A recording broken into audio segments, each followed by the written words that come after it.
연예계 법률 상담소 연법상 3회 시작해 보도록 하겠습니다.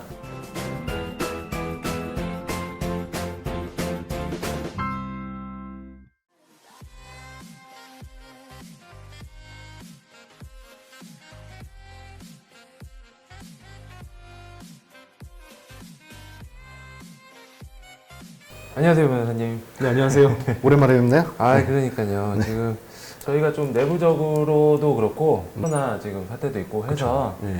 조금 촬영이 좀 지연되다가 이제 새롭게 다시 시작해 보려고 합니다. 네. 좀 오랜만에 뵙게 됐는데요. 네, 맞습니다. 사실 2회까지는 업로드 되기 전에 촬영을 했었던 거고 아, 네, 맞습니다. 이번 해부터가 이제 업로드 후에 하는 첫 촬영인데 혹시 이제 주변 반응 네. 어떠신가요? 일단 뭐 주변에서는 뭐 조금 더 쉽게 설명을 해줬으면 좋겠다는 분들도 계시고 아니면은 충분히 이해가 갖고 도움이 많이 됐다는 분들도 계시고 잘생겼다는 분들도 계시고 못생겼다는 분들도 계시고 여러분들이 계십니다. 네. 업로드 되고 나서 주변에서 굉장히 좀 유익한 내용이어서 도움이 좀 되는 것 같다. 그래도 뭐 좋은 것 같다.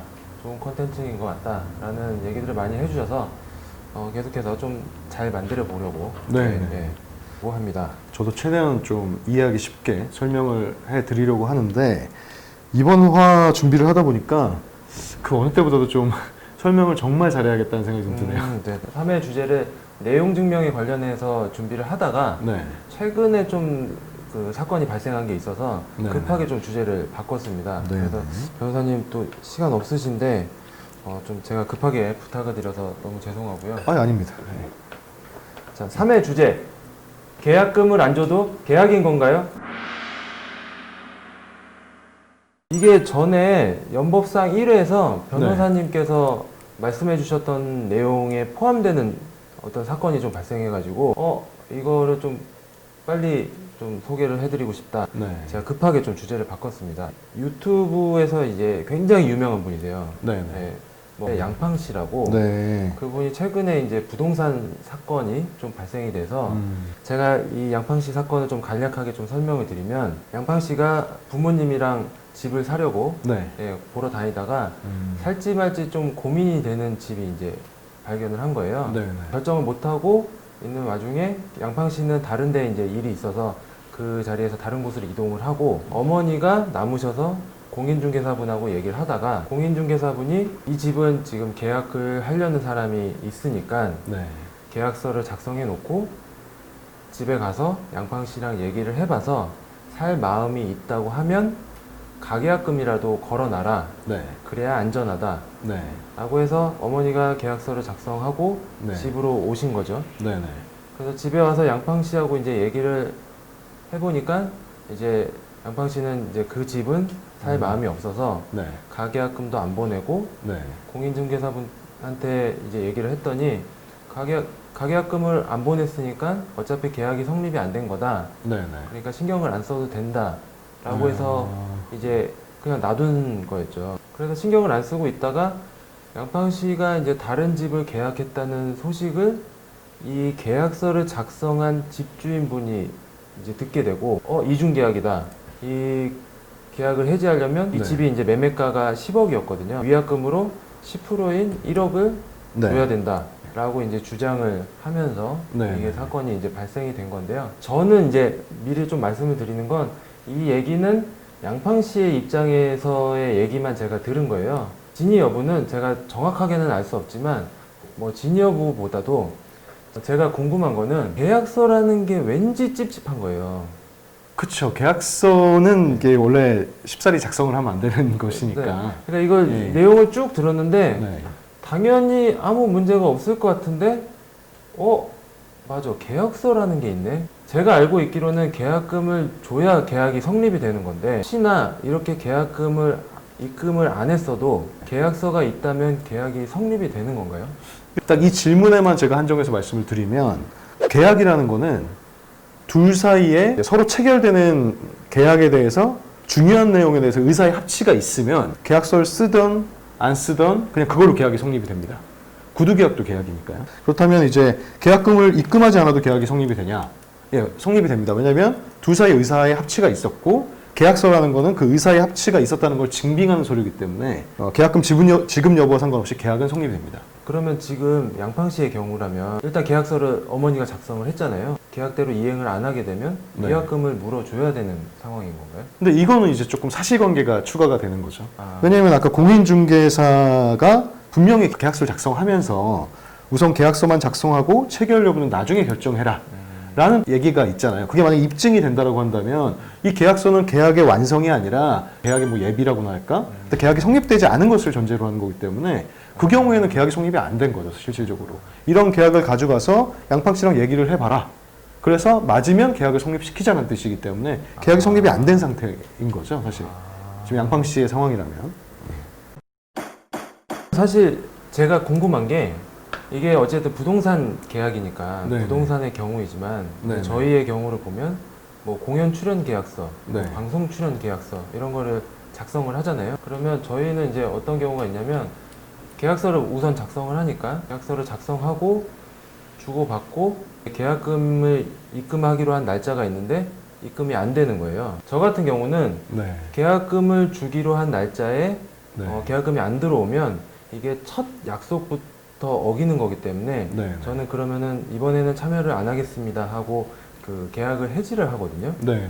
계약금을 안 줘도 인정이 된다면 네. 혹시 그쪽 공연기획사나 네. 상대방 측에서 네. 나중에 저희 쪽 출연하기로 하셨는데 이거 계약 위반입니다 라고 네. 주장을 할 수도 있는 건가요? 이게? 그렇죠. 할 수도 있죠. 출연하기로 하는 계약이 있었고 또 별도로 한 번 더 계약이 있었던 거죠. 법리적으로는 이제 파기하는 계약이 양쪽의 의사합치가 있었기 때문에 그냥 그걸로 해서 더 이상 책임 물을 게 없어지는데 문제는 우리가 출연하기로 하는 증빙은 계약서로 있고 그러면 우리가 출연하지 않기로 하는 별도의 합의가 있었던 건 증빙이 없죠. 없으니까 네. 그러니까 이것만 잘 마련해 두시면 되죠. 그래서 만약에 그걸 문자 메시지로 남겨두시고 뭐 녹취를 해서 저장을 하셔도 되고요. 아니면 해지에 관련된 계약서를 쓰셔도 되고 그건 좀 번거로우니까 메일로 그냥 내용을 주고받아도 그러셔도 되고요. 가능하고. 증빙만 되면 되니까. 상호간에 이거는 합의 해지다. 악의적으로 이용하면은 당할 수도 있겠네요. 이게 당할 수 있죠. 충분히 당할 수 있죠. 해지된 걸로 이렇게 하고 있다가 네. 이렇게 벼르고 있다가 나중에 다른 이제 공연 딱 잡히면 계약 위반이다. 그럴 수도 있죠. 네. 그럴 수도 있고 아니면 이제 본인들이 사람을 못 구하면 계약 위반이다. 나와라 무조건. 이렇게 뭐 억지를 쓸 수도 있을 거고. 아니면 안 나오면 위약금 물리겠다. 이렇게 할 수도 있겠죠. 아 그렇구나. 그게 궁금했어요. 사실 이번에 주제를 이걸로 한 거는 계약금은 후에 받는 거니까 어쨌든 네. 계약서는 미리 준비가 되는 거잖아요. 네. 그래서 이 계약서를 뭔가 적절한 조치를 취해놓지 않으면 나중에 좀 당할 수도 있겠다. 뭐 부동산 얘기를 좀 시작했으니까 네네. 부동산 얘기를 조금 더 해보면 사실 제가 예전에 부동산 일을 잠깐 했었어요. 네. 8개월, 9개월 정도. 네. 오래 하셨네요. 8, 9개월이면. 뭐 그냥 네. 어깨너머로 배우면서 이렇게 했었는데 네. 그때 보면 가계약을 할 때 특별히 계약서를 작성 안 하고 네. 그냥 가계약금을 주면 그냥 저희는 영수증, 차용증만 줬었거든요. 이런 경우에도 가계약으로 이게 인정이 되나요? 사실은 가계약이라는 개념이 그러니까 법적으로는 없어요. 그러니까 가계약에는 모든 그는 일단은 계약을 체결을 한 거예요.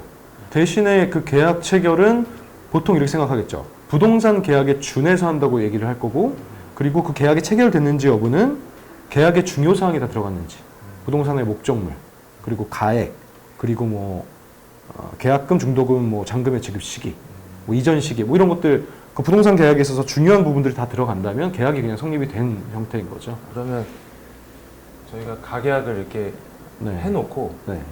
사실 가계약이잖아요. 네. 네. 이분은 계약을 실제로 할지 안 할지 사실은 모르는 거예요. 근데 이제 중개인 입장에서는 네. 계약을 하는 사람이 더 중요하죠. 네, 네. 왜냐하면 가계약은 깨질 수도 있으니까. 그렇죠. 네. 가계약을 해놨다가 네. 다른 손님이 와서 그 집을 계약을 한다 그러면 그냥 가계약금을 돌려주고 그냥 깨버리거든요. 아마 근데 보통 대부분 다 그렇게 할 거예요. 이렇게 할 수가 있는 건가요? 뭐 사실은 안 되죠. 왜냐하면 계약이 이미 성립이 된 거기 때문에 예, 가계약금 자체는 사실은 우리가 매물 그리고 그거에 대한 계약금, 중도금, 잔금에 대한 결정이 다 나와 있는 거고 그 계약금 중에 그냥 일부를 지급한 것에 불과하잖아요. 네. 그렇기 때문에 이제 가계약금만 돌려줘서는 해지할 수 있는 해지권이 안 생겨요. 조금 제가 조금 이건 좀 풀어야 되는데 네. 부동산 매매 계약은 크게 두 가지 계약 내용이 있습니다. 첫 번째는 그야말로 부동산을 얼마에 팔겠다라는 계약 내용.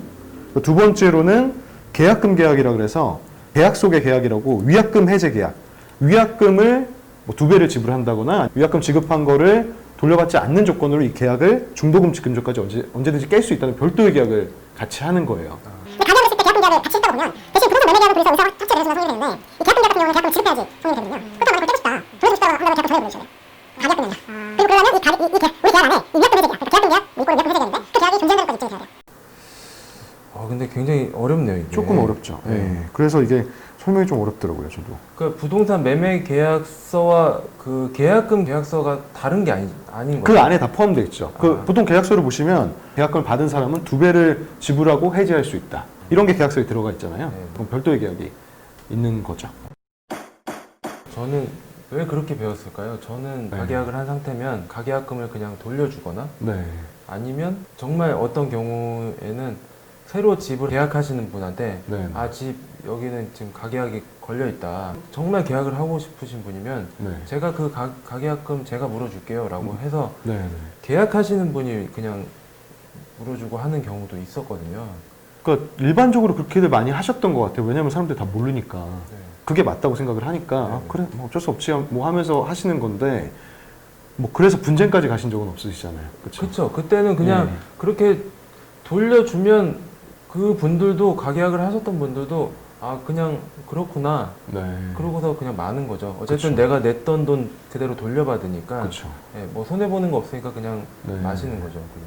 실질적으로 최근에는 이제 사람들이 법에 대해서 인식이 높다 보니까 그런 분쟁들도 조금 발발을 하고 있고 그러다 보니 가계약금 뭐 얼마 안 나오는데 계약금을 돌려주는 게 굉장히 좀 부담되기 때문에 차라리 계약을 이행해버릴까 뭐 이런 고민들도 많이 하시고 그렇죠. 근데 이제 양팡씨 같은 경우는 집이 매매가가 10억이니까 사실 뭐 계약금만 해도 10%인 1억이고 그렇죠. 가계약금으로 뭐 얘기를 주고받은 것도 뭐 한 500만 원 정도인데 보통 일반 분들이 집을 뭐 보증금을 보면은 1,000만 원, 뭐 2천만 원. 그렇죠. 그러면은 사실 계약금이라고 해도 100만 원, 200만 원이거든요. 제 주위에서도 제 친구들이 가끔 이제 부동산 관련해서 저한테 물어봐요. 근데 제가 항상 결론적으로 하는 얘기는 1, 200만 원 가지고 소송까지 갈 거냐. 그렇죠. 그러면 결국에는 소송까지 가기 힘드니까 그냥 잘 얘기해서 협의 잘 봐라. 괜히 강하게 얘기해서 소송까지 가면 오히려 더 골치 아프다라고 얘기를 하는데 혹시 뭐 이렇게 좀 다른 방법이 있을까요? 소송까지 안 가고 해결을 하는 방법이? 사실은 합의가 되면은 말씀하신 대로 그게 가장 최선이죠. 합의가 되면 시간도 절약되고 어쨌든 비용도 절약되고 그러니까 가장 좋은 방법인데 합의가 안 됐을 때 이제 저희가 하는 방법은 물론 뭐 유사하게 민사조정이라든지 무슨 부동산 뭐 분쟁 관련된 기관도 있으니까 그런 곳에다 분쟁에 대해서 좀 조정을 해달라고 의뢰를 할 수는 있겠죠. 근데 그래도 이제 결과적으로는 중간에 중재자가 있는 것일 뿐이지 양쪽에서 의사합치가 돼야 되거든요. 근데 만약 끝까지 안 되면 어쩔 수 없이 소송 갈 수밖에 없습니다. 그럼 변호사님 비용은 얼마인가요? 이제 그거는 상황에 따라서 금액이 좀 많이 달라서 뭐 기본적으로는 보통은 그렇죠. 뭐 한 330부터 뭐 좀 복잡하다 그러면 한 1,000만 원대까지도 받을 수 있는 거니까. 진짜요? 이 비용이 공개돼도 괜찮은 건가요? 이거는 제가 이제 사건마다 비용이 다 다르기 때문에 일반적으로 민사가 최소 금액을 한 330 정도로 보통 업계에서 잡고 있고 뭐 사실은 뭐 더 올라간다면 뭐 몇 천을 받고 진행하시는 분들이 있으시겠죠. 중요한 건들은. 330은 부가세가 포함된 금액이에요? 그렇죠. 왜냐면 갑자기 300만 원이라고 그랬다가 30만 원 얹으면 손해본다고 느끼시기 때문에 미리 얘기를 드리죠. 그러니까 그게 되게 애매한 것 같아요. 그 300만 원 받으려고 사실은 소송을 진행하면 결국엔 변호사 비용으로 그냥 나가는 걸로 되잖아요. 그러니까 이게 이겨도 사실 이긴 것 같지 않은 자존심만 챙기는 약간 그렇죠. 그런 거밖에 안 되는 거죠, 사실은. 뭐 경제적으로 도움이 되지 않고 그래서 이거는 내가 정말 정의사회 구현해야겠다라고 하면은 이제 하시는 거죠. 저는 좀 더 싸게 안 되나요? 나중에 얘기하시죠. 네, 연법상 3회는 여기까지 하도록 하겠습니다. 저희 한국음악 레이블 산업협회에서는 오는 6월 11일 코로나19 대응책 논의 세미나를 엽니다. 레이블 및 뮤지션, 공연장 관계자, 프리랜서, 시스템 업체, 이 코로나19 재난 상황 대응책에 관해서 얘기를 나눠보려고 합니다. 많은 분들이 참여해 주시길 부탁드리고요. 그럼 오늘은 여기서 인사드리겠습니다. 연법 아니구나. 뭐였죠? 연법 그다음에 상. 맞네. 예. 그럼 여기서 인사드리겠습니다. 연법 상.